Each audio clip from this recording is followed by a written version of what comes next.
Welcome to today's video, where I'll be showing you how to make contactless payments with Revolut. First and foremost, make sure you've got the Revolut app installed on your phone and it's updated to the latest version available.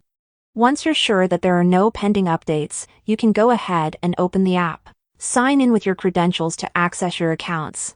In the app, locate the specific card you'd like to enable for contactless payments. To do this, tap on the card, access the menu, and then navigate to the settings.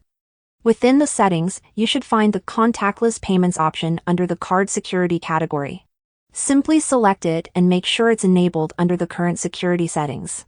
After this, you'll need to enable the NFC feature on your phone. Usually, you can find this in the connections settings of your phone. Look for NFC and make sure it's turned on. It's important to note that if your phone doesn't have NFC capability, this method won't work, and you won't be able to make contactless transactions through the Revolut app. Assuming you have NFC enabled on your phone and contactless payments turned on in the Revolut app, you're all set to use this convenient feature. I hope this guide has been helpful in teaching you how to pay contactlessly with Revolut. If you found this video helpful, please consider giving it a thumbs up and subscribing for more quick and easy tips. Thank you for tuning in.